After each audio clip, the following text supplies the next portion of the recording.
ওয়ালাইকুম। আজকে আমরা আবারও হাজির হলাম হিসাব বিজ্ঞানের মূল যে অধ্যায়টা, আমরা যে অধ্যায়টাকে আর্থিক বিবরণী নামে চিনে থাকি। এই অধ্যায়ের আজকে আমাদের একটা ফ্রি ক্লাস, যেটা এডু পরিবারের পক্ষ থেকে আপনাদের জন্য রাখা হয়েছে। সেই ক্লাসে আমি শাহিনুর রহমান আপনাদের সাথে আছি। আজকে আমরা দেখব যে আর্থিক বিবরণী যে অধ্যায়টা, এই অধ্যায়টা নিয়ে আমরা সবাই কম বেশি খুবই ভীত সন্ত্রস্ত থাকি। মানে জিনিসটা হচ্ছে, এই অধ্যায়টা যেন আমাদেরকে খুব বেশি মাথার প্রেশার ক্রিয়েট করে দেয়। এই কারণে যেটা হয় যে বেশিরভাগ সময় স্টুডেন্টরা এই জিনিসটাকে আহ বাধ্য হয়ে খায়, এরকম একটা অবস্থা। কারণ মাঝে একটা বছর এসএসসি তে সম্ভবত আমরা দেখছিলাম যে আর্থিক বিবরণীটাকে ম্যান্ডেটরি হিসাবে রাখা হয় নাই।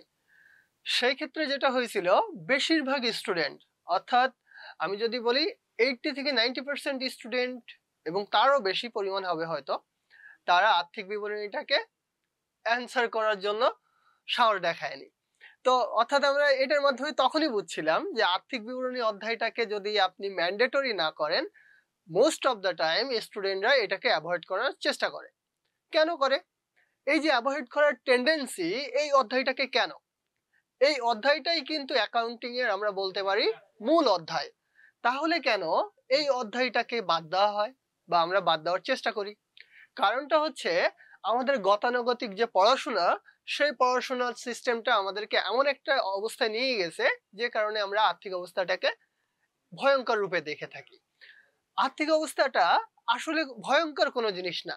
এই জিনিসটা হচ্ছে ধাপে ধাপে বেড়ে ওঠা। আর্থিক বিবরণী আমাদের যে হিসাব বিজ্ঞানের প্রথম অধ্যায় থেকে আজকে পর্যন্ত, অর্থাৎ আর্থিক বিবরণী আগ পর্যন্ত, প্রত্যেকটা অধ্যায়ের একটা কম্বিনেশন হচ্ছে আর্থিক বিবরণী। তাহলে আপনি যদি আগের অধ্যায়গুলো পেরে থাকেন, বেসিক ঠিক থাকে, তাহলে আপনার আর্থিক বিবরণীতে সমস্যা হওয়ার কথা না। কারণ আপনি এই অধ্যায় বাদ দিলে, আপনি যেহেতু কমার্সের স্টুডেন্ট, আপনার বিবিএ, এমবিএ বা আদার্স যেটাই আপনি করতে যান না কেন কমার্স ব্যাকগ্রাউন্ড থেকে, আপনার এই আর্থিক বিবরণী তো লাগবে। কারণ এটা হচ্ছে আপনার মাদার বলতে পারেন আপনি অ্যাকাউন্টিং এর। সো এই জিনিসটা যে বাদ দেওয়ার টেন্ডেন্সি, সম্ভবত 2022 বা 23 এসএসসি ব্যাচে এই জিনিসটাকে ম্যান্ডেটরি করা হয় নাই, অপশনাল করা হয়েছিল। সেই সময় বোঝা গেছিল যে বেশিরভাগ স্টুডেন্ট এটাকে অ্যাভয়েড করতে চায়, পরীক্ষিত হয়ে গেছিল। অর্থাৎ বেশিরভাগ স্টুডেন্ট এটাকে অ্যান্সার করে নাই, তারা অন্য অন্য যে অধ্যায়গুলো থেকে কোশ্চেন হয়েছিল শর্ট সিলেবাসে, সেই অধ্যায়গুলোতে ফোকাস করছে। তাহলে কেন স্টুডেন্টরা এই জায়গাগুলোতে আসলে অ্যাভয়েড করার চেষ্টা করে, আমরা আজকে সেই জিনিসটাই মেইনলি দেখব।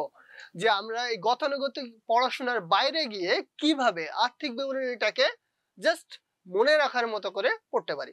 তো চলেন আমরা আজকের ক্লাস শুরু করি। তার আগে আমরা দেখব যে কে কে কমেন্ট করছেন আমাদের আজকের ইসে, আর আপনারা আমার কথা ঠিক মতো শুনতে পাচ্ছেন কিনা, আর্থিক বিবরণী নিয়ে আপনাদের কি কি ভয় আছে সেগুলো একটু কমেন্ট করে আমাদেরকে জানান তো। তাহলে আমরা সেই জিনিসটাকে আপনাদের সামনে আরো সহজভাবে উপস্থাপন করব। শেষ পৃষ্ঠা কমেন্ট করছেন, আসসালামু আলাইকুম স্যার। ওয়ালাইকুম আসসালাম। স্যার, আপনার নামটা মেনশন করলে আরো বেটার হয়, আমাদের জন্য বুঝতে সুবিধা হবে। আর আপনার আর্থিক বিবরণী নিয়ে কোনো প্রশ্ন থেকে থাকলে বা হিসাব বিজ্ঞান নিয়ে কোনো প্রশ্ন থেকে থাকলে আপনি এই ক্লাসে করতে পারেন। ওকে, ওয়ালাইকুম আসসালাম রিমা, ক্লিয়ার, ঠিক আছে, থ্যাংক ইউ। তাহলে আজকের অধ্যায়ে আমরা যেটা, আপনাদেরকে আমি আগেই আমার পরিচয় দিয়ে ফেলছি, সো এই জিনিসটা আমরা যাওয়ার প্রয়োজন বোধ করতেছি না। আমরা এখানে আর্থিক বিবরণীর একটা এক্সাম্পল রেখে দিয়েছি, যে এক্সাম্পলটা আমরা আজকের যে আমাদের লাইভ ক্লাস, এই লাইভ ক্লাসের শেষে এসে আমরা এই ম্যাথটাকে সমাধান করব। ঠিক আছে? তো যেহেতু আমরা এই ম্যাথটা সমাধান করব, হঠাৎ তো সমাধান করা যায় না। মনে করেন আপনি একটা বিমান দেখলেন, দেখে আপনার ইচ্ছে হলো বিমানটা চালাবেন। এখন আপনার হাতে যদি বিমানটা দেওয়া হয়, কি অবস্থা হবে বুঝতে পারছেন? আপনি তো চালাইতে পারেন না। আপনার হাতে যদি তখন বিমানটাকে দেওয়া হয়, তাহলে নরমালি যেটা হবে, মাইলস্টোনের মতো যে দুর্ঘটনা হচ্ছিল, এটা তো মনে করেন একজন দক্ষ চালকের আহ কারণে হয় না। উনি একজন দক্ষ চালক ছিলেন, তারপর কিছু টেকনিক্যাল ত্রুটির কারণে যেটা হয়েছিল আমরা যতটুকু জানি। কিন্তু যদি এমন হয় যে আপনার আমার মতো ব্যক্তির কাছে কোনো বিমান ছেড়ে দেওয়া হয়েছে, ওটা তো উড়বেই না, ওড়ারই সম্ভাবনা নাই। ঠিক তেমনি আর্থিক বিবরণী যে অধ্যায়টা আমরা আসছি, যে ম্যাথটা দেখলাম, সেটার আগে একটু বেসিক আমাদেরকে জানতে হবে এর প্রসেসটুকু জানতে হবে, তাহলে আমরা এই ম্যাথটার সমাধান করতে পারবো। ওকে, চলেন আমরা আজকের ম্যাথের কিছু বেসিক দেখে আসি আগে। আমাদের কাছে বেসিক দেখাটা খুবই জরুরি। বেসিকটুকু ক্লিয়ার হলে দেখবেন যে আমরা ম্যাথটুকু শেষ হবে। রাফিম আসছেন? ওয়ালাইকুম আসসালাম স্যার, আপনার শরীরে কি অবস্থা? চলেন আমরা আজকের আর্থিক বিবরণী ক্লাস শুরু করি। আচ্ছা, আপনি একটা অধ্যায় বা একটা চ্যাপ্টার করতেছেন মনে করেন, কেন করতেছেন, কি কারণে করতেছেন? আপনার জোর করে করাচ্ছে, আপনার বাবা মা জোর করতেছে যে পড়াশোনা করতে হবে তাই?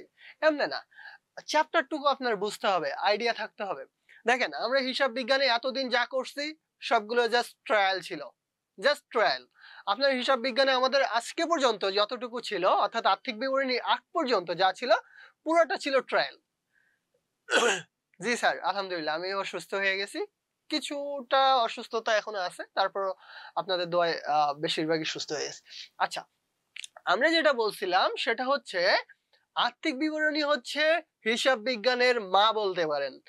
এখন আর্থিক বিবরণী হচ্ছে জরুরি, কারণ প্রত্যেকটা প্রতিষ্ঠানের আর্থিক বিবরণী যাচাই করার মাধ্যমে সাধারণত একটা প্রতিষ্ঠান স্মুথ ভাবে এবং দক্ষভাবে পরিচালিত হয়ে থাকে। তাহলে আমাদের আর্থিক বিবরণী জানতে হবে। সবার আগে জানতে হবে আর্থিক বিবরণী কেন তৈরি করা হয়। এটা খেয়াল রাখবেন, এই চ্যাপ্টারের নাম কিন্তু আর্থিক বিবরণী। আর্থিক বিবরণী আর আর্থিক অবস্থার বিবরণী দুইটাকে মিলাবেন না। চ্যাপ্টারের নাম কি? আর্থিক বিবরণী। ওকে, আর্থিক বিবরণী কেন তৈরি করা হয়?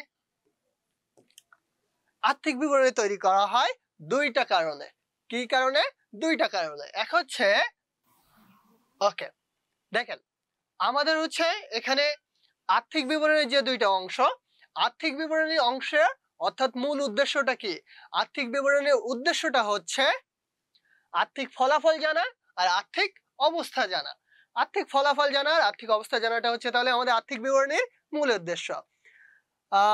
জি স্যার, সন্ধ্যায় অবশ্যই ক্লাস হবে ইনশাল্লাহ। সুস্থ থাকলে আবার আপনাদের সাথে দেখা হবে, বকবক তো করবোই না। ওকে, তাহলে আর্থিক বিবরণীর উদ্দেশ্য আমরা জেনে গেলাম, ঠিক আছে। এখন আসুন, কেন করা হয়? আর্থিক ফলাফলের মাধ্যমে সাধারণত জানা যায় ওই প্রতিষ্ঠানের লাভ হয়েছে না ক্ষতি হয়েছে, নিট লাভ নাকি নিট ক্ষতি হয়েছে, এই অংশটুকু আপনি জানতে পারবেন। তাহলে আর্থিক ফলাফলের অংশটার মাধ্যমে আপনি কি জানতে পারলেন? যে আপনার প্রতিষ্ঠানের নিট লাভ হলো নাকি নিট ক্ষতি হলো। আরেকটা জিনিস হচ্ছে আর্থিক অবস্থা। আর্থিক অবস্থার মধ্যে আপনি কি জানতে পারবেন? আপনার সম্পদ কতটুকু আছে, দায় কতটুকু আছে, এবং মালিকের টাকা কতটুকু আছে, অর্থাৎ মালিকানা সত্ত্ব কতটুকু আছে। বুঝতে পারছেন? তাহলে আর্থিক বিবরণীর মূল যে উদ্দেশ্য ছিল দুইটা, আর্থিক ফলাফল জানা, আর্থিক অবস্থা জানা।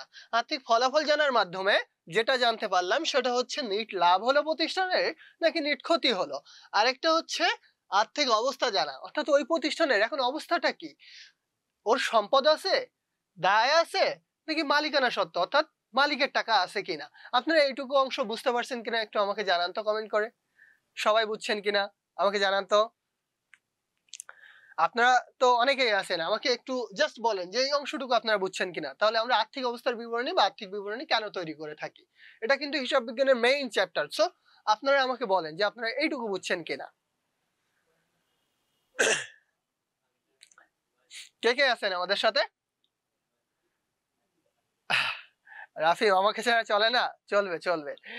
আচ্ছা ক্লিয়ার স্যার, আমি তো আছি, সমস্যা নেই। ওকে, তাহলে যেহেতু আপনাদের কাছে ক্লিয়ার, তাহলে আমরা পরের অংশটাতে যাই। ঠিক আছে, যে কেন আমরা, কি দরকার ভাই এইগুলা বের করার। একটা এক্সাম্পল দিই, বুঝছেন? মনে করেন আপনি একটা মেয়েকে বিয়ে করবেন। এখন যখন বিয়ে করবেন খোঁজ খবর নেয় না এলাকায়, মেয়েটা কেমন, কি পরিবার কেমন, অনেক কিছু কিন্তু খোঁজ খবর নেয়।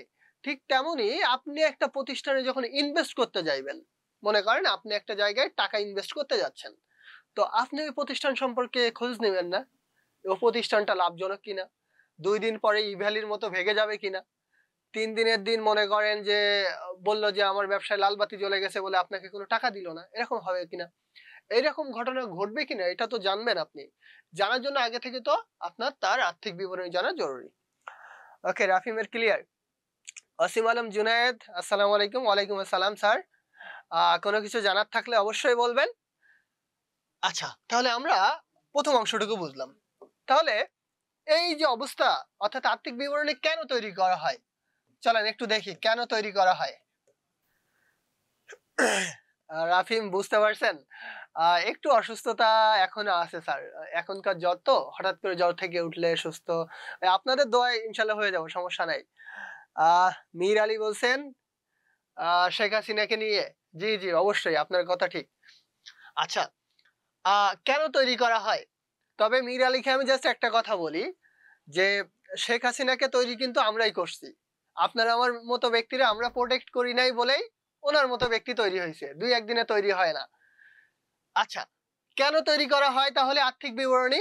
আর্থিক বিবরণী তৈরি করা হয় বিনিয়োগকারী, বন্ড হোল্ডার আর তথ্য ব্যবহারকারী অনেকে থাকতে পারে। সাধারণত বিনিয়োগকারীর কথাই আসি আমি। মনে করেন আপনি একটা প্রতিষ্ঠানে টাকা ইনভেস্ট করতে যাচ্ছেন, এখন সেই প্রতিষ্ঠানের আর্থিক অবস্থা কেমন, অর্থাৎ ওই প্রতিষ্ঠানের সম্পদ আছে, আয় আছে, ওই প্রতিষ্ঠানের লাভ হয় নাকি ক্ষতি হয়, এটা তো আপনি জেনেই ইনভেস্ট করবেন নাকি, নাকি না জেনে টাকা ইনভেস্ট করবেন? নিশ্চয় না জেনে টাকা ইনভেস্ট করবেন না নরমালি। এটা আপনার আমার মতো সাধারণ মানুষ যারা, অর্থাৎ সুস্থ মস্তিষ্কের মানুষ যারা, তারা সাধারণত ইনভেস্ট করবে না। তবে যারা পাগল আছে তারা কি করবে? জানবে যে ওই ব্যবসায় ক্ষতি হচ্ছে তাও ইনভেস্ট করবে। সো এগুলো পাগলের ক্ষেত্রে ধরন আলাদা। আসেন বিনিয়োগকারী। বিনিয়োগকারী হচ্ছে যে বিনিয়োগ করে, কোনো জায়গায় টাকা ইনভেস্ট করে, ও অবশ্যই দেখবে লাভ লস হবে কিনা, অর্থাৎ ওই প্রতিষ্ঠানের লাভ হবে কিনা, ওর টাকা ফেরত আসবে কিনা।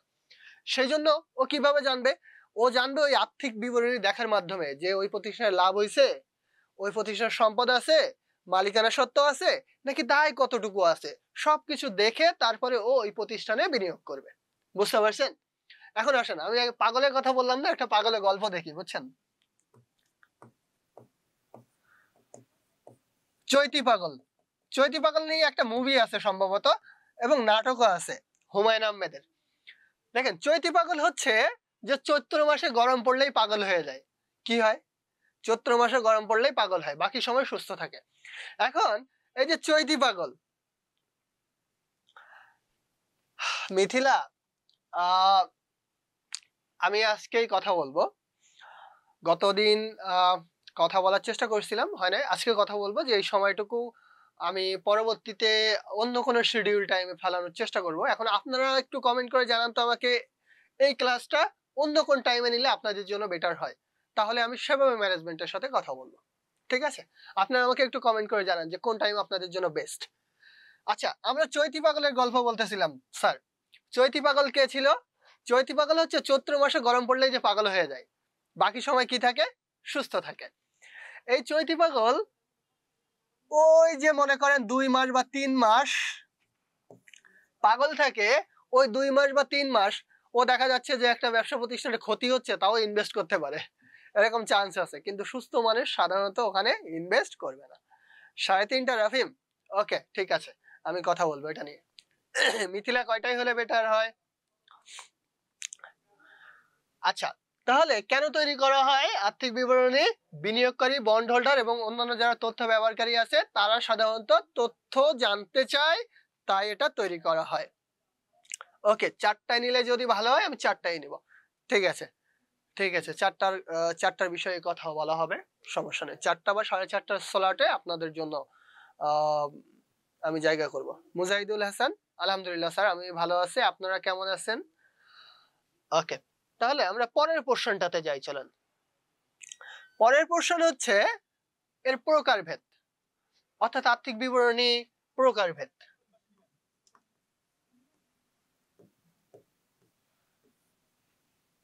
প্রকারভেদের 1 নম্বরে আসেন। আচ্ছা, 4টা, ঠিক আছে, 4টাতেই হবে। রিমা 4টায়? ওকে রিমা, 4টাই হবে। আচ্ছা, সবার আগে হচ্ছে প্রকারভেদের প্রথমটা হচ্ছে বিশদায় বিবরণী।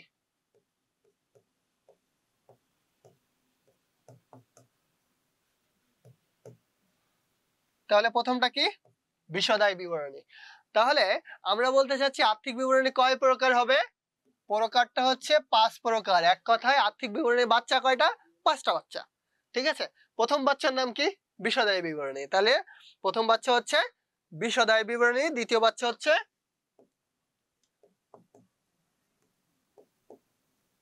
মালিকানা সত্ত্বে পরিবর্তন বিবরণী। তাহলে মালিকানা সত্ত্বে কি হবে? পরিবর্তন বিবরণী।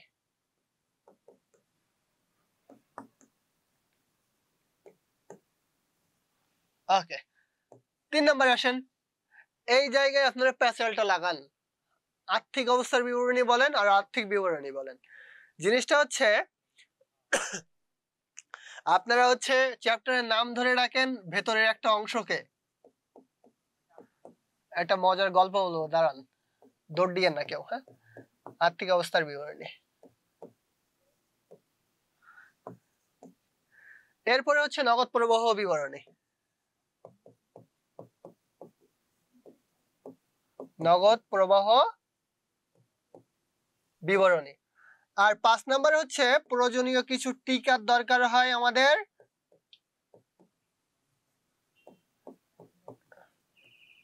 আর কিছু নীতিমালার প্রয়োজন হয়।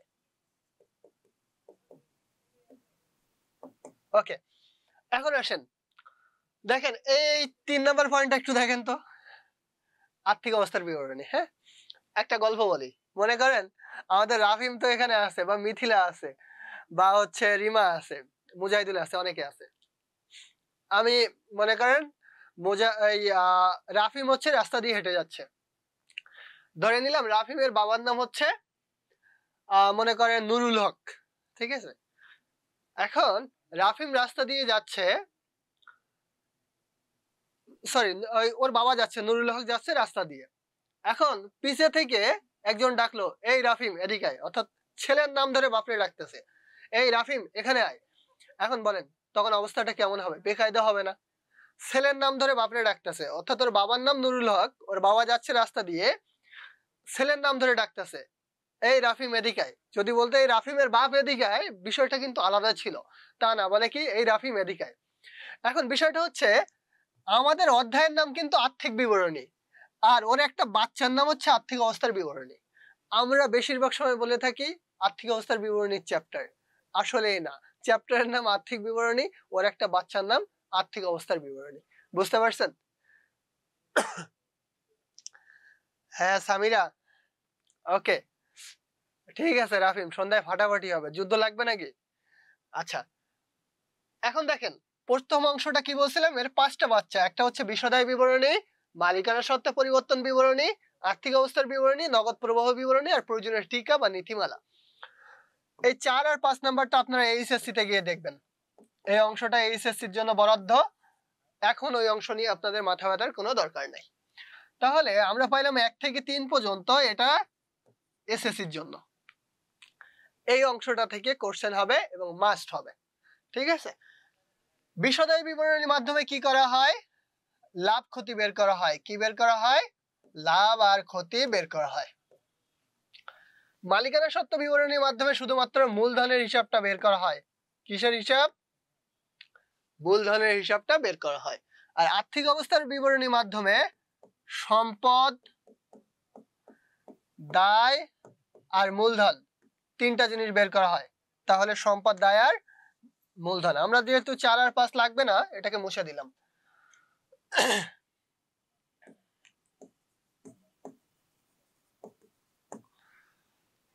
এখন আসেন আমরা এই জিনিসটাকে একটু ক্লিয়ার করি। বিশদায়ী বিবরণী,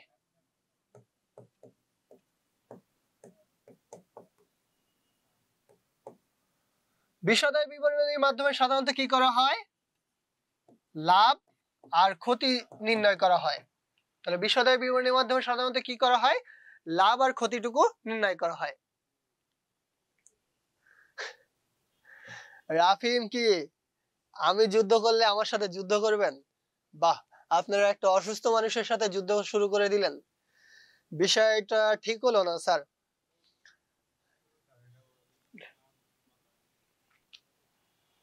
সামিরা, রাফিম, ক্লাসটুকু শেয়ার দিয়ে দেন, বেশি বেশি করে শেয়ার করেন।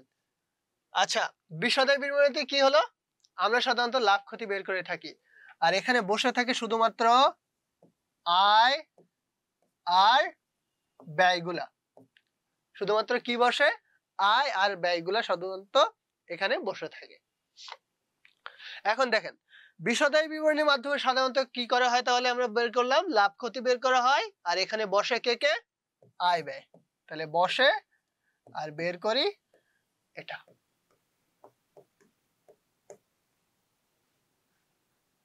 এটা বুঝতে পারছেন? এটা হচ্ছে বিশদায়ী বিবরণীর আপনার মূল কাজ। এখন আসুন তারপরে অংশটুকু কি, বিশদায়ী বিবরণীর পরের অংশটুকু হচ্ছে মালিকানা সত্ত্বে পরিবর্তন, কিন্তু আমরা ওটাই আপাতত যাব না, আমরা যাব আর্থিক অবস্থার বিবরণীতে।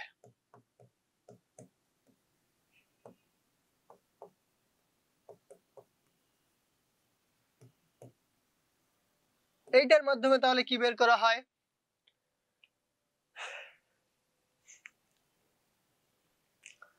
আচ্ছা এটার সাথে সাধারণত যেটা করা হয়, সম্পদ বের করা হবে, দায় বের করা হবে এবং মালিকানা সত্ত্ব বের করা হবে।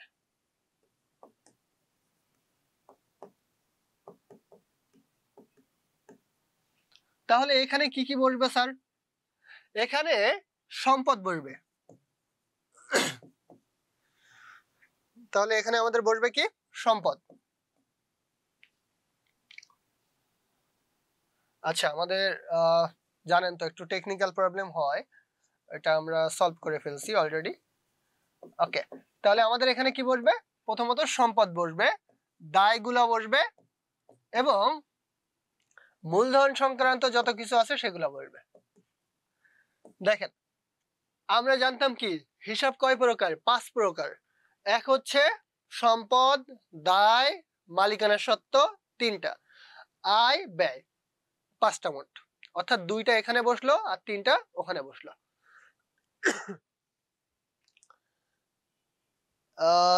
মহিউদ্দিন, ওয়ালাইকুম আসসালাম রাহমাতুল্লাহ, রাজশাহী থেকে বলছেন? ওকে, আমি ঢাকা থেকে বলছি, বুঝছেন? তাহলে আর কে কে আছেন বলেন, আপনারা আর কে কে আছেন আমাকে একটু বলেন, তাহলে আমিও, কে কোথা থেকে বলতেছেন, তাহলে আমিও বলতে পারবো আমি কোথা থেকে বলতেছি, বলার সুযোগ পাবো, বুঝছেন? আপনারা না বললে আমি বলতে পারবো।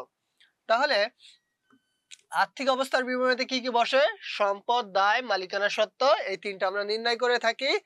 আর সম্পদ, দায়, মূলধন এই 3টা জিনিস হচ্ছে সাধারণত আপনার এখানে বসে থাকে। ওকে স্যার, এখন আসেন পরের অংশটাতে যাই আমরা। হিসাবের 5টা প্রকার আমরা পেয়ে গেলাম অটোমেটিক।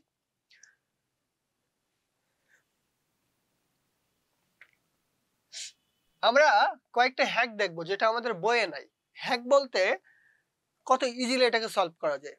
এখন দেখেন এই চ্যাপ্টারে এসে কিন্তু আমি বলতে পারবো না আপনাকে এটা সম্পদ, এটা আয়, এটা ব্যয়, এটা দায়, এইটা চেনানোর জায়গা এখন এটা না।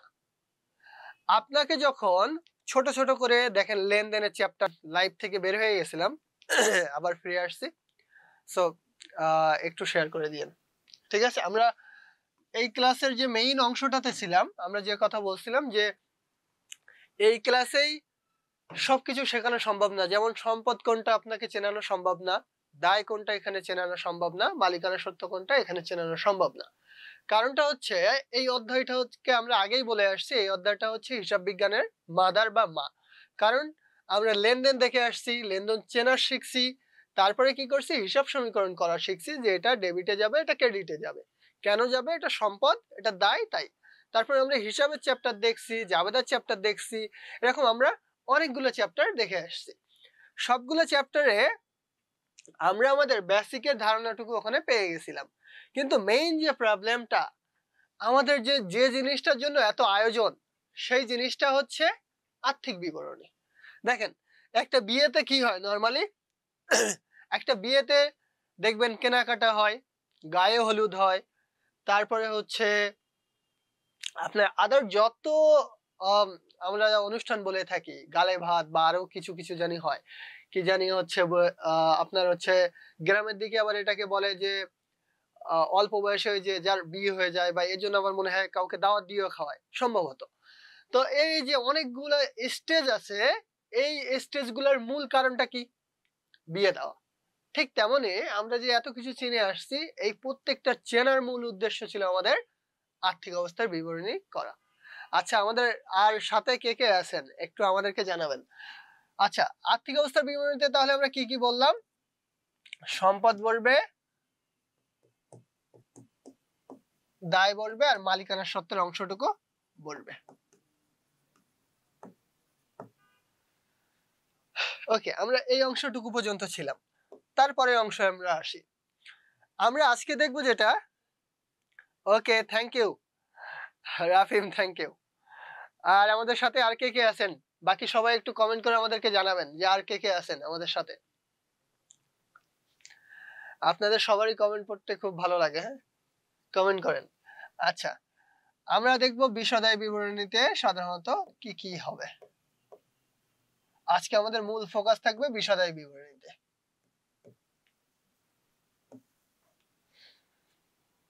বিশদায় বিবরণী সাধারণত দুইটা প্রতিষ্ঠানের ক্ষেত্রে তৈরি করা হয়ে থাকে। কয়টা প্রতিষ্ঠান? দুইটা প্রতিষ্ঠান। একটা হচ্ছে বাংলাদেশে সাধারণত দুই ধরনের প্রতিষ্ঠান পাওয়া যায়। এক হচ্ছে সেবা প্রদানকারী প্রতিষ্ঠান,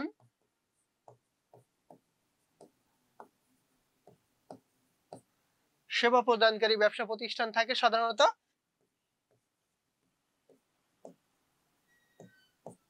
আরেকটা হচ্ছে ক্রয় বিক্রয়কারী প্রতিষ্ঠান, ক্রয় বিক্রয়কারী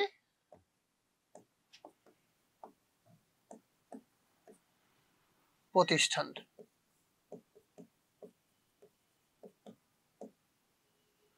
তাহলে বিশদায় বিবরণীতে, আমরা বিশদায় বিবরণীতে যাওয়ার আগে, ঠিক আছে রাফিম দিয়ে দিব। বিশদায় বিবরণীতে সাধারণত হচ্ছে আমরা যে কথাটা বললাম, আমাদের দুইটা প্রতিষ্ঠানের উপরে ভিত্তি করে আমাদের মোট লাভ বা নিট লাভ বের করতে হয়ে থাকে, সাধারণত দুইটার উপর ভিত্তি করে। একটা হচ্ছে সেবা প্রদানকারী ব্যবসা প্রতিষ্ঠান, আর একটা হচ্ছে ক্রয় বিক্রয়কারী প্রতিষ্ঠান। সেবা প্রদানকারী ব্যবসা প্রতিষ্ঠান কারা? সেবা প্রদানকারী ব্যবসা প্রতিষ্ঠান হচ্ছে যারা সাধারণত আমাদেরকে সেবা দিয়ে থাকে। যেমন আপনি টেলিটক সিমের কথা বলতে পারেন, এনারা আমাদেরকে কিন্তু সাধারণত সেবা দিয়ে থাকে। যেমন হচ্ছে টেলিটক, এটা হচ্ছে আমাদের সেবা প্রদানকারী ব্যবসা প্রতিষ্ঠান। ক্রয় বিক্রয়কারী ব্যবসা প্রতিষ্ঠানের নাম বলেন তো একটা, যে কোনো একটা ক্রয় বিক্রয়কারী প্রতিষ্ঠানের নাম বলেন। ক্রয় বিক্রয়কারী প্রতিষ্ঠান সাধারণত আমরা বলতে পারি, মনে করেন স্কয়ার পাওয়া যায়, বেক্সিমকো আছে, যারা হচ্ছে প্রোডাক্ট আমাদের কাছে সাধারণত বিক্রি করে থাকে। বা আপনি যমুনা গ্রুপের কথা বলতে পারেন। অর্থাৎ এরা হচ্ছে ক্রয় বিক্রয়কারী প্রতিষ্ঠান, যারা সাধারণত আমাদের কাছে পণ্য ক্রয় এবং বিক্রয় করে থাকে। আর আরেকটা প্রতিষ্ঠান হচ্ছে যারা সেবা প্রদানকারী ব্যবসা প্রতিষ্ঠান, তারা সাধারণত আমাদের কাছে সেবা বিক্রি করে থাকে। এখন আমরা দেখতে পাচ্ছি অনেকেই আছেন, আপনারা বলেন তো সবাই শুনতে পাচ্ছেন কিনা? আবার সবাই চলে যাচ্ছে, নেটওয়ার্কের প্রবলেম নাকি সবার? ওকে, বিশদায় বিবরণীর ক্ষেত্রে দুইটা জায়গাতেই আমাদের হিসাব করতে হবে। আমরা আগে দেখব সেবা প্রদানকারী ব্যবসা প্রতিষ্ঠানের ক্ষেত্রে কিভাবে সাধারণত মোট লাভ বা নিট লাভ বের করা হয়। তাহলে সেবা প্রদানকারী ব্যবসা প্রতিষ্ঠানের ক্ষেত্রে কিভাবে বের করব?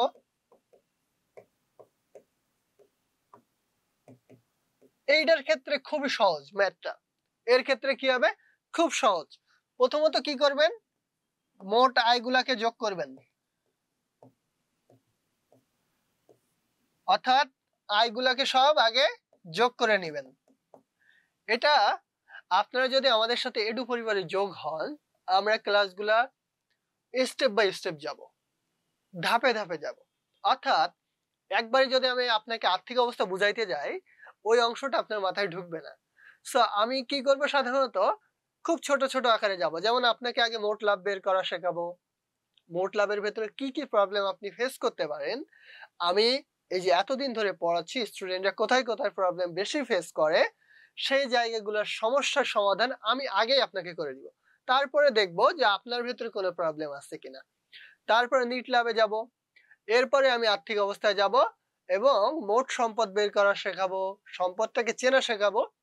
এবং সবশেষে যেটা করব, আমরা আর্থিক অবস্থাটাকে কত ইজিলি মেলানো যায়, অর্থাৎ কোন ট্রিক্স আপনি অ্যাপ্লাই করলে আর্থিক অবস্থার বিবরণীটাকে আপনি মিলাইতে পারবেন। দেখবেন আপনি বাসায় আর্থিক অবস্থা করবেন, 10টা ম্যাথ করবেন, 9টা মিলবে না। কেন মেলে না? কারণ আপনি ট্রিক্স জানেন না। ওই ট্রিক্সটুকু আমি শেখাবো আমাদের পুরো ক্লাসে। এর জন্য আপনাকে কি করতে হবে? এডু পরিবারের সাথে যুক্ত হতে হবে। আর এডু পরিবারে আপনি যদি আমার ক্লাস দেখে ভর্তি হন এবং জানান, আপনার জন্য স্পেশাল ডিসকাউন্ট থাকবে। ওকে, তাহলে মোট আয় যেটা থাকবে, আমরা মোট আয়টাকা থেকে জাস্ট মোট ব্যয়টাকে মাইনাস করে দিব। মোট ব্যয়টুকু মাইনাস করে দিলেই আমাদের যেটা বের হয়ে যাবে সেটা হচ্ছে নেট লাভ বা ক্ষতি। দেখে যতটুকু সহজ মনে হচ্ছে আসলে এতটুকু সহজ না। আমার ক্লাস করলে যদি আগুন হয়ে যায় তাহলে তো রাফিম সমস্যা, দেশে তো তাহলে আগুন লেগে যাবে, এত ফায়ার সার্ভিস নাই, সমস্যা হয়ে যাবে, বুঝছেন? আচ্ছা, তাহলে সেবা প্রদানকারী ব্যবসা প্রতিষ্ঠান নিয়ে আমাদের খুব বেশি মাথা ব্যথার কারণ নেই। তবে যে জিনিসটাকে আপনি যত বেশি সহজ ভাববেন সেই জিনিস আপনার ক্ষতির কারণ হতে পারে। এই জন্য এই বিষয়টাকে গুরুত্ব সহকারে দেখতে হবে এবং আমরা খুব ট্রিক্স অ্যাপ্লাই করে এই জিনিসটাকে সলভ করব। আসেন, ক্রয় বিক্রয়কারী প্রতিষ্ঠানের ভেতরে আমি একটা হ্যাকস আগে ইউজ করব। হ্যাকসটা আপনার জানতে হবে। এখন বিষয়টা হচ্ছে আপনি মেমোরাইজ করবেন নাকি ওটা মনে রাখবেন, জাস্ট মনে রাখবেন, সেটা হচ্ছে আপনার দায়িত্ব। আমি যেভাবে হ্যাকসটাকে অ্যাপ্লাই করব, আপনার কাজ হবে ওইটা কয়েকবার দেখা, কারণ বোঝার সাথে সাথে মুখস্থ জিনিসটা হচ্ছে আপনাকে অনেক আগায় রাখবে। যেমন আপনাকে একটা জাস্ট এক্সাম্পল দিই। মনে করেন আপনি একটা জিনিস বোঝেন, এটা হচ্ছে আপনার বোঝার গতি।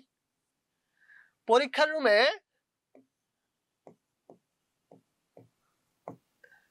বুঝলেই কিন্তু গোছায় লিখতে পারবেন না। আপনি একটা জিনিস খুব সুন্দর বোঝেন, বুঝলেই পরীক্ষার রুমে সেই জিনিসটুকুকে গোছায় লিখতে পারবেন না। এর জন্য আপনাকে কি করতে হবে? কিছু পয়েন্ট মুখস্থ রাখতে হবে, যে আমি এই পয়েন্টের পরে এই পয়েন্টটুকু বলবো, এই পয়েন্টের পরে এই পয়েন্টটুকু লিখবো। তাহলে যেটা হবে, আপনার লেখার গতি খুব বাড়বে। কারণটা হচ্ছে আপনি অনেক বোঝেন, অনেক জানেন, সবকিছু আপনার দ্বারা সম্ভব, কিন্তু পরীক্ষার রুমে টিচার তো আর আপনাকে 2.5 ঘন্টার জায়গায় 4 ঘন্টা দিবে না। উনি আপনার শ্বশুরও না, উনি আপনার আব্বাও না, উনি আপনার খালুও না। সো আপনাকে 2.5 ঘন্টার 1টা মিনিট বেশি দিবে না, পারলে 2টা মিনিট কম দিবে। এখন বিষয়টা হচ্ছে তাহলে আপনাকে বুঝতে হবে, প্লাস কিছু কিছু জিনিস আছে যে জিনিস আপনাকে মুখস্থ রাখতে হবে, ম্যান্ডেটরি, ওটা আপনাকে রাখতেই হবে। এখন ওই মুখস্থটুকু যদি গল্পের আকারে হয়, ওই মুখস্থটুকু যদি বোঝার আকারে হয়, তাহলে কেমন হয়? আমরা সেইভাবেই আমাদের কোর্সটাকে সাজিয়ে রাখছি। ওকে, এখন আসেন তাহলে আমাদের যে অংশটুকু আমরা বলছিলাম, আজকে দেখবো hack on. Hack on, hack অনে সাধারণত দেখবেন আপনার প্রত্যেকটা ম্যাথে একটা জিনিস ঘুরে ফিরে আসবে, সেটা হচ্ছে নিট ক্রয়। আপনি যদি নিট ক্রয় বের করতে চান তাহলে আপনার কি কি লাগবে? প্রথমত হচ্ছে ক্রয় লাগবে।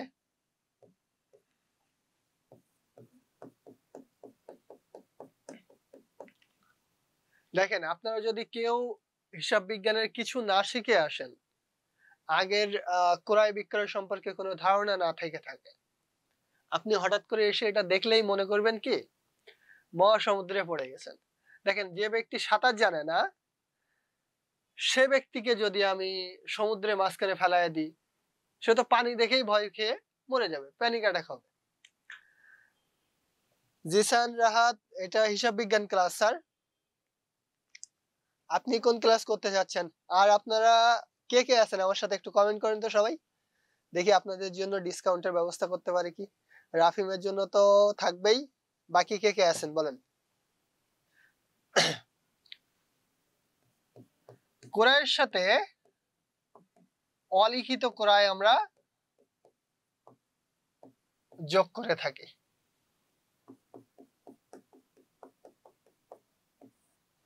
তাহলে ক্রয়ের সাথে কি করব, অলিখিত ক্রয়টাকে আমরা যোগ করব। এরপরে কি হবে, এখন আপনার মনে হতে পারে এটা তো বইয়ে আছে, বইয়ে আছে কি না আছে সেটা একটু পরে টের পাবেন যে আমাদের এখানে স্পেশাল জিনিস কোনটা আছে। আমাদের ভেতরে তাহলে নতুনত্ব কি, সবাই তো একই জিনিস শেখায়, তাহলে আমরা কি নতুনত্ব শেখাবো, সেই জিনিসটুকু আপনি জাস্ট এই হ্যাকের শেষ পর্যন্ত ওয়েট করলে আপনি বুঝতে পারবেন যে আমাদের ভেতরে নতুনত্ব কোথায়। অলিখিত ক্রয় আমরা যোগ করলাম, এর থেকে ক্রয় ফেরতটাকে আমরা মাইনাস করব। তাহলে ক্রয় ফেরত কি করলাম, মাইনাস করলাম। আর হিসাব বিজ্ঞানে যেটাকে মাইনাস করব সেটাকে ফার্স্ট ব্র্যাকেট দিয়ে দেখাই দিব।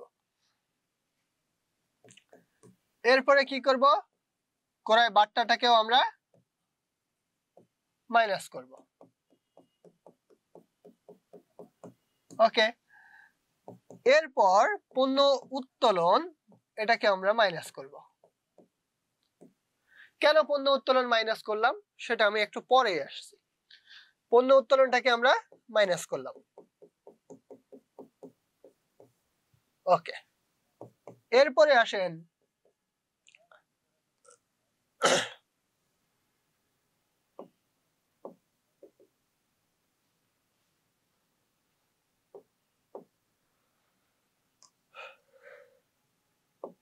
বিনামূল্যে পণ্য বিতরণ। ঠিক আছে, এই অংশটুকু আমরা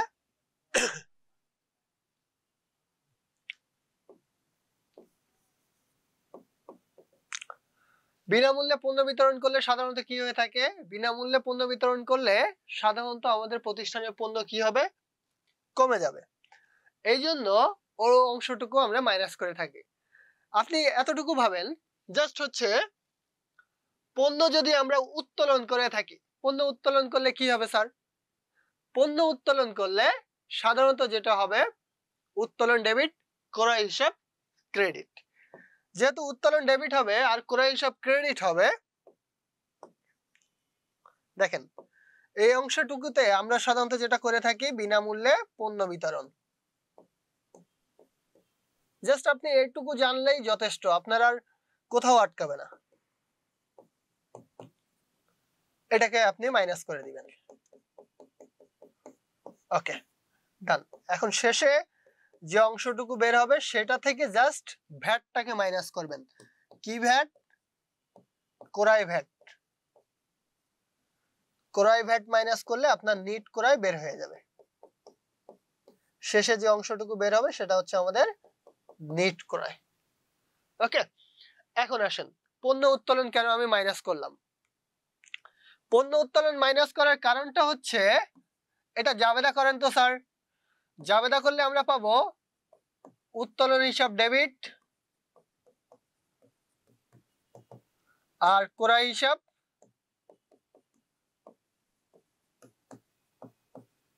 ক্রেডিট। তাহলে পণ্য উত্তোলনের ক্ষেত্রে আপনার ক্রয় কি হয়ে যাচ্ছে, ক্রেডিট হয়ে যাচ্ছে। নরমালি ক্রয় কি হয়, নরমালি কিন্তু ক্রয় হয় ডেবিট। নরমালি একটা ক্রয়ের আচরণ কি, ডেবিট। কিন্তু ও কখন ক্রেডিট হচ্ছে, যখন আপনি পণ্য উত্তোলন হয়ে যাচ্ছে তখন ও ক্রেডিট হয়ে যাচ্ছে। আর যেহেতু ক্রেডিট হয়ে যাচ্ছে তাই ও হচ্ছে ক্রয় থেকে মাইনাস হয়ে যাবে। এরপরে আসেন বিনামূল্যে পণ্য বিতরণ। বিনামূল্যে কেউ পণ্য বিতরণ করে আপনার মনে হয়, ওই ব্যক্তির কোনো না কোনো উদ্দেশ্য থাকে। কেউ কেউ ফ্রিতে কিছু দেয় না। তো বিনামূল্যে যখন পণ্য বিতরণ হয় সেটাকে আমরা কিভাবে লিখি, বিজ্ঞাপন হিসাব ডেবিট আর ক্রয় হিসাব ক্রেডিট। এখন দেখেন এইখানেও কিন্তু ক্রয় ক্রেডিট, যেহেতু ক্রয় ক্রেডিট তাই আমি ওটাকেও মাইনাস ফিগারে দেখাবো। ঠিক আছে, আর ক্রয় বার্তা বলতে ক্রয়ের থেকে আপনি কতটুকু টাকা মাপ পাইছেন। ক্রয় ফেরত বলতে আপনি যে অংশটুকু ফেরত দিয়ে দিয়েছেন সেই অংশটুকু। অলিখিত ক্রয় বলতে আপনি এই ক্রয়টুকু লিখছেন। আর অলিখিত ক্রয় বলতে যে ক্রয় লিখতে আপনি ভুলে গেছিলেন। হয় না অনেক সময় আমরা বাজার করে আসছি, বাসায় এসে দেখি যে কোনো একটা হিসাব আমরা লিখতে ভুলে গেছি, সেই হিসাবটাকে বলা হয় অলিখিত ক্রয়, অর্থাৎ যে হিসাবটুকু আপনি ভুলে গেছেন। এখন হচ্ছে ইউনিক জিনিস কোথায়, ইউনিক জিনিসটা হচ্ছে এইবার দেখাবো। আমাদের হ্যাকের ইউনিক জায়গাটা আজকে আমরা দেখব। এই অংশটুকু বইয়ে আছে, গাইডে আছে এবং অন্যান্য যারা পড়ায় সবার ভেতরে আছে। কিন্তু আমার কথা হচ্ছে স্টুডেন্ট তো বুঝতে হবে কে কোথায় আছে, জানতে হবে যে এই অংশটুকু কোথায় আছে, এই অংশটুকু কোথায় আছে। আসেন দেখি। কোরাই সবসময় আপনি পাবেন রেয়া মিলে।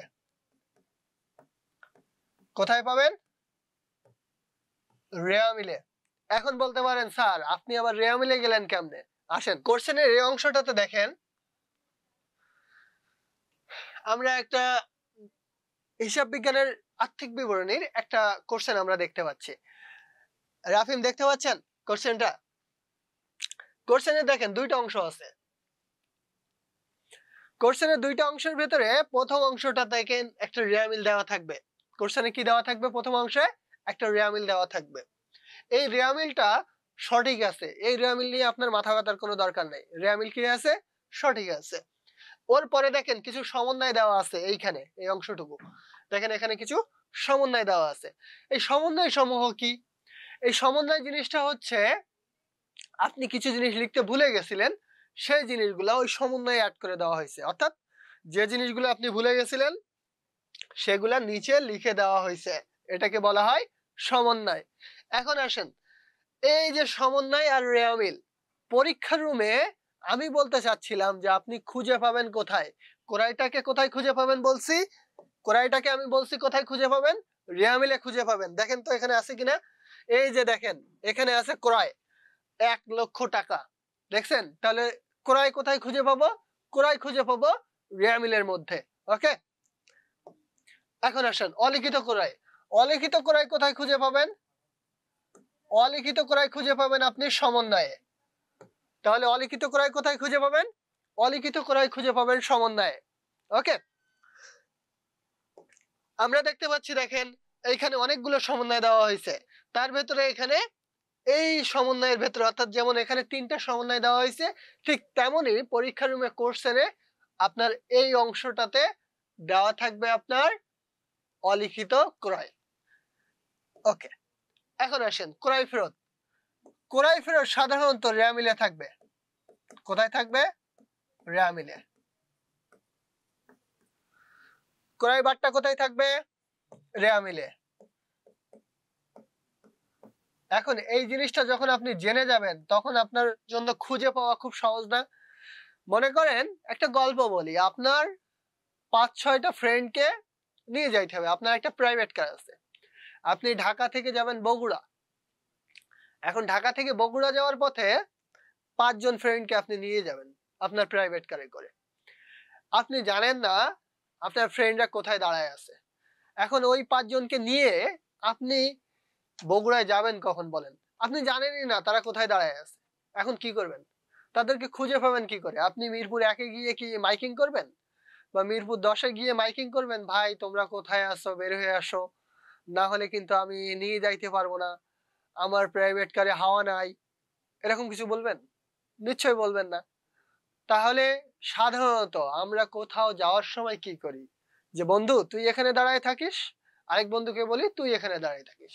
কাউকে বললাম গাবতলী ওভারব্রিজের নিচে দাঁড়ায় থাকিস, কাউকে বললাম যে তুই মিরপুর 10-এ ওভারব্রিজের নিচে দাঁড়ায় থাকিস। এই যে জিনিসটা আমাদের, ঠিক তেমনি আমরা জানি একটা ব্যক্তিকে স্পেসিফিক কোনো জায়গায় দাঁড়ায় থাকতে বললে তাকে খুঁজে পাওয়া খুবই সম্ভব। ঠিক তেমনি আমরা আমাদের নোট শিট এবং ক্লাসে আমরা দেখাবো যে একটা কোশ্চেন যে আমি সলভ করব, ওই কোশ্চেনটা কোথায় থেকে আমি অ্যান্সারটুকু নিব, অর্থাৎ আমার যে অংশটুকু সেই অংশটুকু কোথায় বসে আছে। এখন আসেন পণ্য উত্তোলন। পণ্য উত্তোলন সবসময় থাকবে সমন্বয়ে। কোথায় থাকবে? সমন্বয়ে থাকবে। বিনামূল্যে পণ্য বিতরণ, এও থাকবে সব সময় সমন্বয়ে। ক্রয় ভ্যাট, এও থাকবে সমন্বয়ে। তাহলে আমরা আমাদের একটা হ্যাক দেখলাম যে আসলে কে কোথায় বসে। আমাদের পরবর্তী হ্যাক যদি আমরা দেখি তাহলে হচ্ছে নিট বিক্রয় দেখব।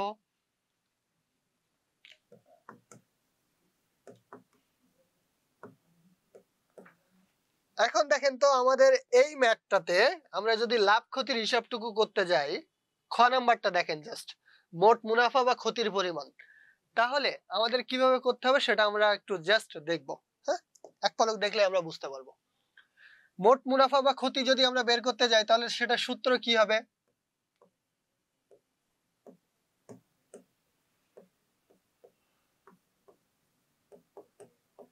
এই অধ্যায়টাতে আপনার সূত্রটুকু মনে রাখতেই হবে। এখানে আমার করার মতো যে জিনিসটা আছে সেটা হচ্ছে আমি আপনাদেরকে সহজ সহজ পন্থায় বলে দিব কে কোথায় দাঁড়ায় আছে, কাকে টেনে নিয়ে এসে কোথায় বসাবেন, জাস্ট এতটুকু আপনাকে আমি বুঝাবো। এখন আসেন, মোট মুনাফা বা ক্ষতি বের করতে গেলে আপনাকে সবার আগে লাগবে নিট বিক্রয়। কি লাগবে? নিট বিক্রয়। তাহলে সবার আগে লাগবে আপনার নিট বিক্রয়। ওর থেকে আপনি কাকে মাইনাস করবেন? বিক্রিত পণ্যের ব্যয়।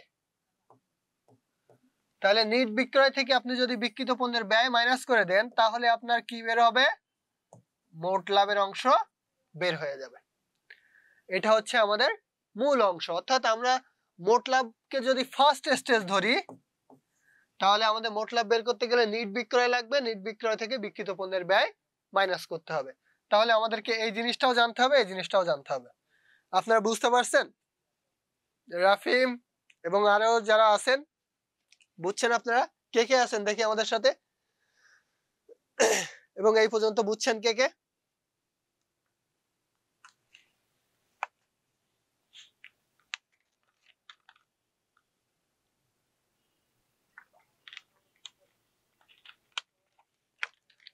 রাফিম, থ্যাংক ইউ।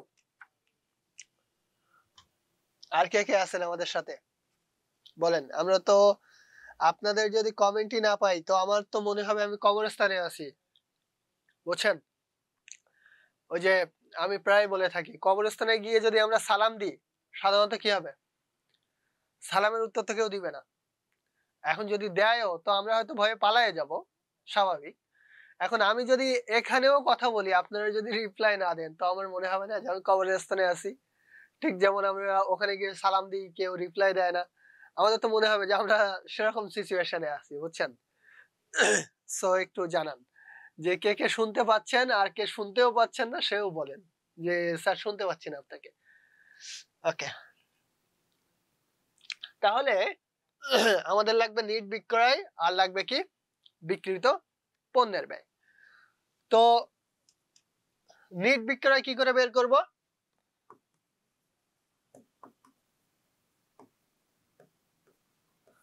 আমাদের যদি নিট বিক্রয় বের করতে যাইতে হয় তাহলে সাধারণত যেটা করতে হবে সবার আগে আসবে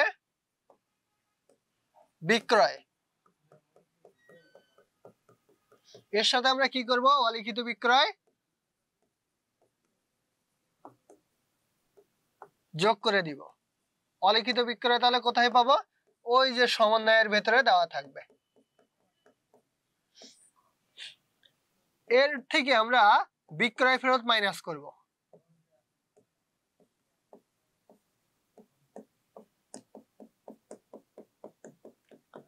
তারপর কি করব? বিক্রয় বার্তাটাকে মাইনাস করব।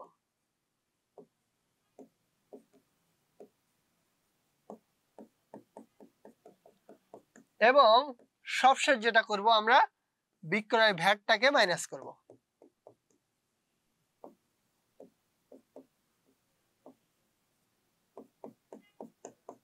বিক্রয় ভ্যাট মাইনাস করলে আমাদের নিট বিক্রয়ের টাকা বের হয়ে যাবে। সবশেষ আমাদের কি বের হবে? নিট বিক্রয়ের টাকা আমাদের বের হয়ে যাবে। তাহলে আমাদের সবার আগে লাগবে কি স্যার? নিট বিক্রয়। অর্থাৎ নিট বিক্রয়ের অংশটুকু আমরা বের করলে তারপরে হচ্ছে আমাদের বিক্রিত পণ্যের ব্যয়টা বের করলে আমাদের মোট লাভের অংশটুকু ক্লিয়ার। অর্থাৎ আমাদের প্রত্যেকটা ধাপে ধাপে যাওয়া লাগবে এটা। এখন তাহলে আমরা দেখি বিক্রিত পণ্যের ব্যয় কি করে বের করতে হয়। বিক্রিত পণ্যের ব্যয়ের ক্ষেত্রে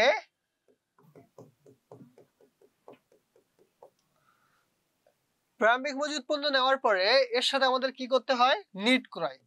আপনাদের নিশ্চয়ই মনে আছে নিট ক্রয় আমরা কিভাবে বের করছি?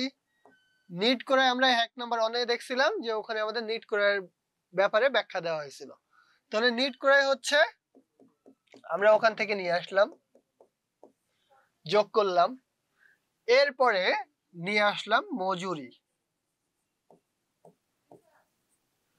এখন আপনারা আমাকে বলেন তো একটা জিনিস, মজুরি আর বেতনের পার্থক্য কি? যে যে আছেন বলেন, আপনাদের জন্য ডিসকাউন্ট রাখবো। মজুরি আর বেতনের পার্থক্য কি? মজুরি ভার্সেস বেতন,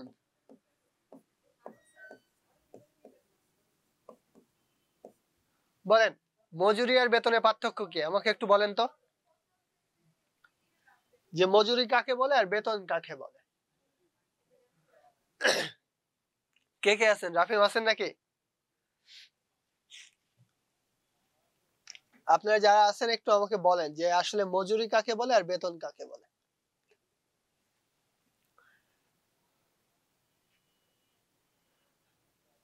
ও আছেন না? আচ্ছা, বাকি আর কে কে আছে? আচ্ছা, মজুরি আর বেতনের ভেতরে মেইন যে জিনিসটা সেটা হচ্ছে, মজুরিটা হচ্ছে দৈনিক দেওয়া হয়, অর্থাৎ প্রতিদিন দেওয়া হয় যে জিনিসটা, অর্থাৎ যে সম্মানীটা প্রতিদিন দেওয়া হয় সেটাকে আমরা বলি মজুরি। এবং এই ধরনের ব্যক্তিরা থাকে চুক্তিভিত্তিক, অর্থাৎ একদিন কাজের জন্য, 2 দিন কাজের জন্য, 3 দিন কাজের জন্য, এরকম থাকে। আর বেতনটা হচ্ছে যখন একটা নির্দিষ্ট সময়, অর্থাৎ যেমন আমরা বলি 1 মাস, 1 মাস পরে গিয়ে যখন দেওয়া হয় টাকাটা, তখন সেটাকে বলা হয় বেতন। আর এই বেতনটা দেওয়া হয় সাধারণত যেসব ব্যক্তিরা হচ্ছে স্থায়ী হয়ে যায় কোন একটা প্রতিষ্ঠানে, চুক্তিভিত্তিক না, তাদেরকে সাধারণত বেতন দেওয়া হয়। ঠিক আছে, এ হচ্ছে বেসিক ডিফারেন্স। তো এখানে মনে রাখতে হবে আমাদের এই অংশে কিন্তু বেতন আসবে না, এই অংশে কি আসবে? মজুরি আসবে। এরপরে কি আসবে? পরিবহন। পরিবহন বলতে গাড়ি ভাড়া, এটা আরেক নামে থাকলে সেটাও আসবে, যেমন ক্রয় পরিবহন যদি থাকে সেও আসবে। তাহলে কি হবে? ক্রয় পরিবহনও চলে আসবে। ঠিক আছে, এরপরে কি আসবে? আমদানি শুল্ক। এগুলো মনে রাখতে হবে যে কে কোথায় বসবে। আমদানি শুল্ক এখানে চলে আসবে। ওকে, ডক চার্জ, ডক চার্জও এখানে বসবে। জাহাজ ভাড়া,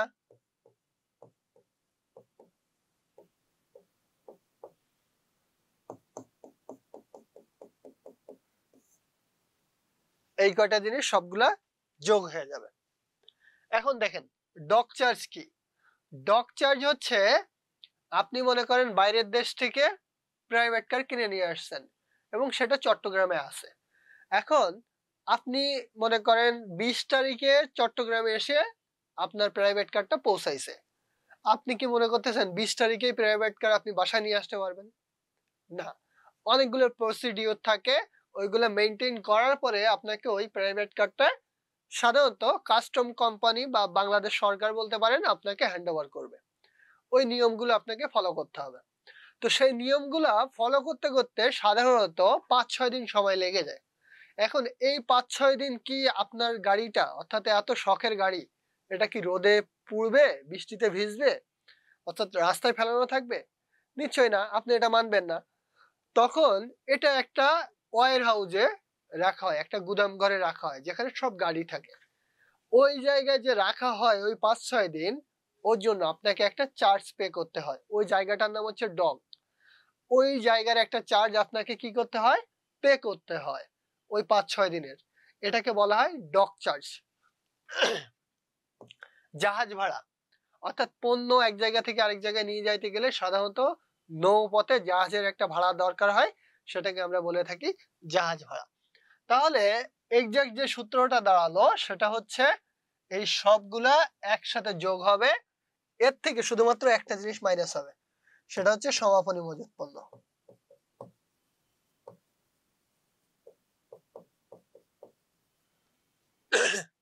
সরি, সমাপনী মজুত পণ্যটাকে আমরা কি করব?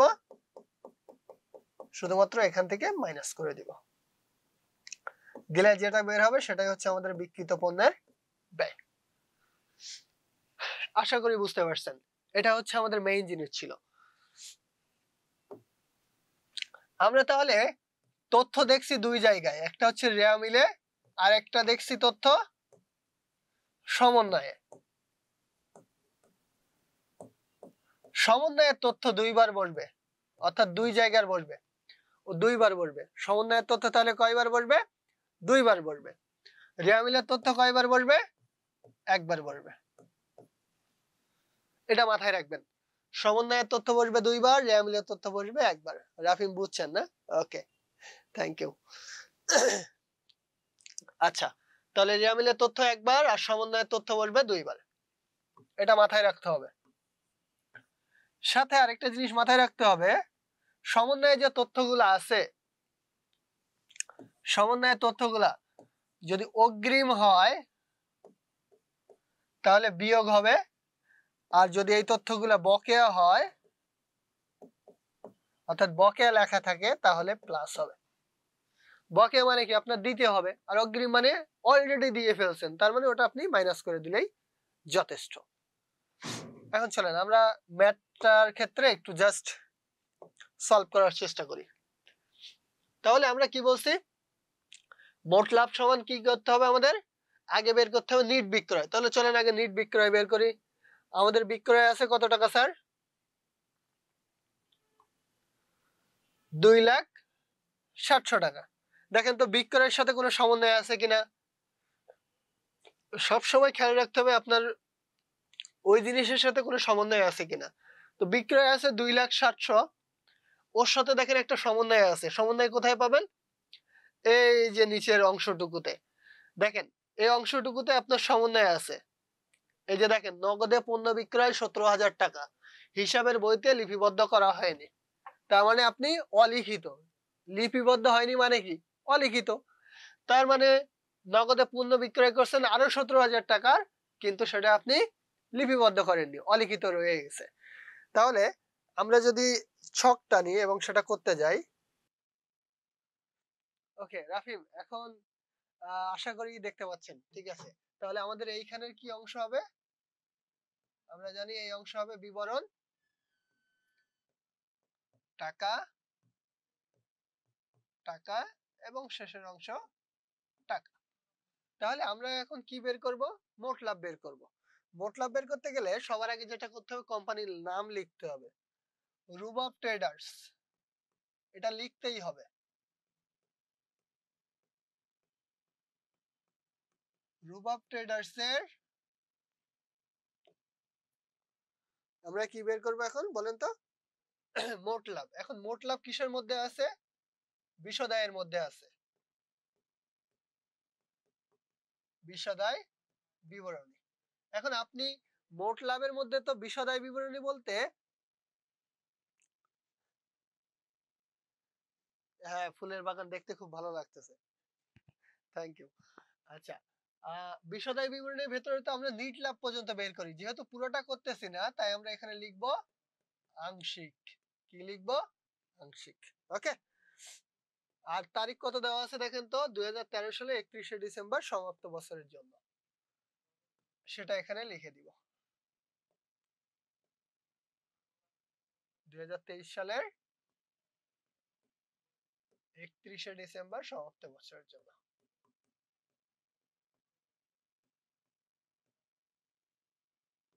সমাপ্ত বছরের জন্য।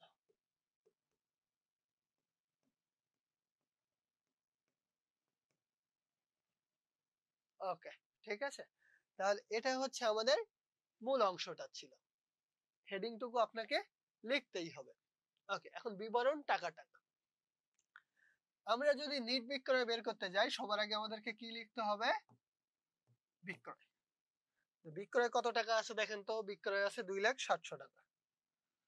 কোথায় বসাবো? 2 নাম্বার ঘরে আমরা এই টাকাটাকে বসাবো। সাথে আমাদের অলিখিত বিক্রয় আছে, তাহলে যোগ করব অলিখিত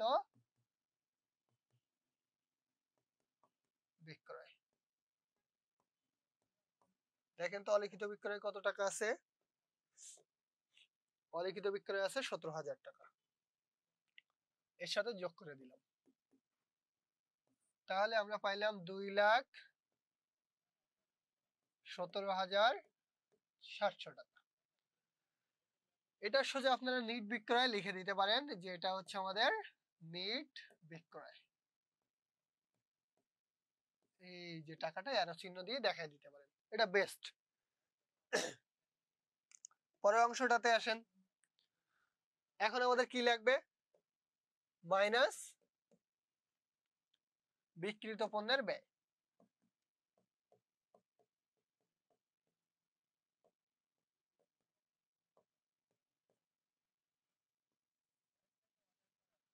এখন বিক্রিত পণ্যের ব্যয়ের ভেতরে আমরা কি করব?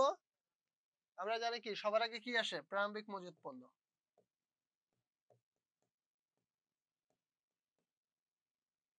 প্রারম্ভিক মজুদ দেখেন তো কত টাকা আছে? দেখেন এই যে প্রারম্ভিক মজুত পণ্য আছে 37,000 টাকা। এখন এগুলো কিভাবে চিনবেন? এগুলো তো আমরা রিয়ামিলে চিনে আসছি। ডেবিটে কে বসছে, ক্রেডিটে কে বসছে, কেন বসছে সেটা আমরা ওখানে দেখে আসছি। এখন লিখবেন ক্রয়। ক্রয়ের হচ্ছে 1 লাখ।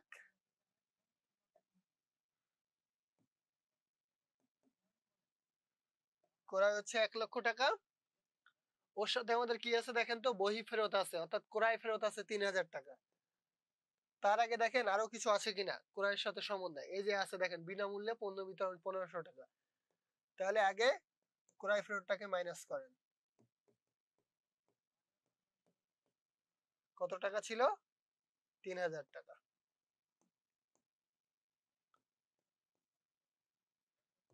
97,000 মাইনাস, ও সরি, এই টাকাটা আপনি এখানে বসাবেন না।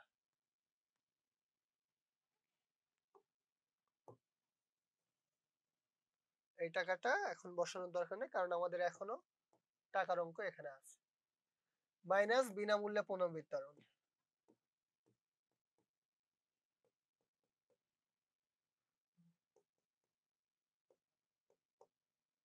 কত টাকা? এইখানে দেখেন আমাদের দেওয়া আছে বিনামূল্যে পণ্য বিতরণ 1500 টাকা। 97,500 টাকা থেকে 1500 টাকা মাইনাস করেন 95,500 টাকা।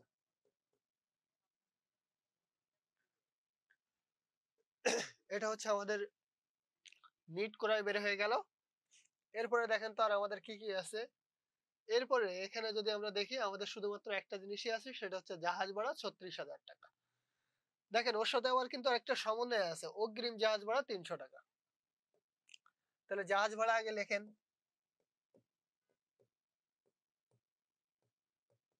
জাহাজ ভাড়া কত টাকা আছে? 36,000 টাকা।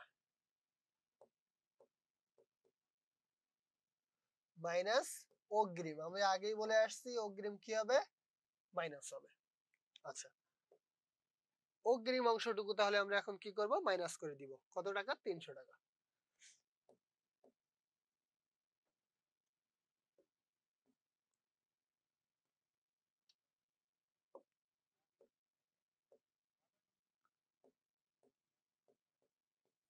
তাহলে আমরা পাইলাম 35,700 টাকা। এখন এগুলাকে জাস্ট যোগ করে দিব। 37, 95,500, 35,700 টাকা। এগুলাকে যদি এখন আমরা যোগ করে দিই তাহলে আমাদের অঙ্ক কত গিয়ে দাঁড়াবে সেটা আমরা দেখব।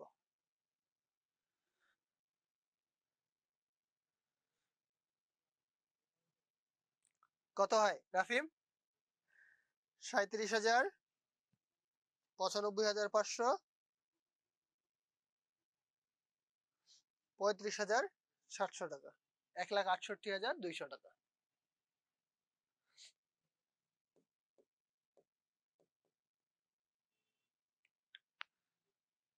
ওকে, আমরা পাইলাম 1,68,200 টাকা। এখন এই অংশটুকু আমরা চাইলে মুছে দিতে পারি, দিয়ে আমরা আমাদের ম্যাথটুকু আগায় নিতে পারি। আর এখানে আমাদের 2,17,000 টাকা নিট বিক্রয় ছিল। ওকে, তাহলে আমরা পাইলাম 1,68,200 টাকা, যেটা আমাদের মেইন অ্যামাউন্টে ছিল।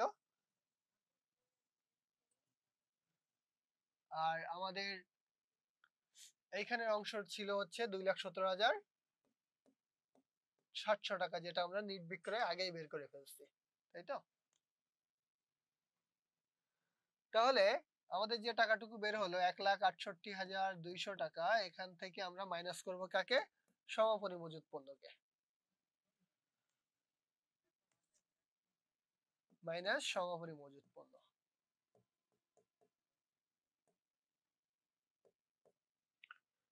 কত টাকা আছে দেখেন তো সমাপনী মজুত পণ্য?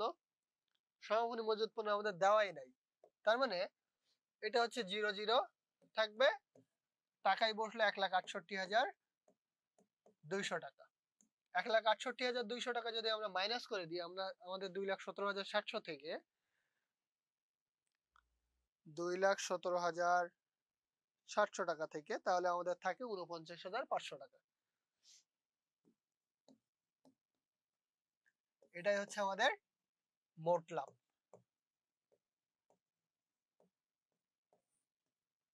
বুঝতে পারছেন স্যার? অর্থাৎ আমাদের প্রত্যেকটা স্টেপ বাই স্টেপ জিনিসটা যাওয়া লাগবে।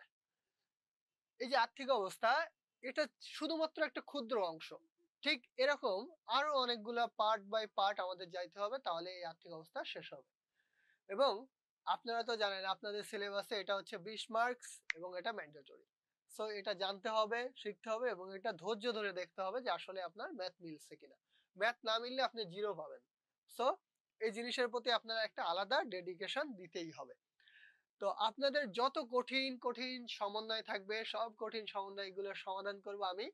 এবং এর জন্য কি করতে হবে? আপনাদের এডু পরিবারের সাথে যুক্ত হতে হবে।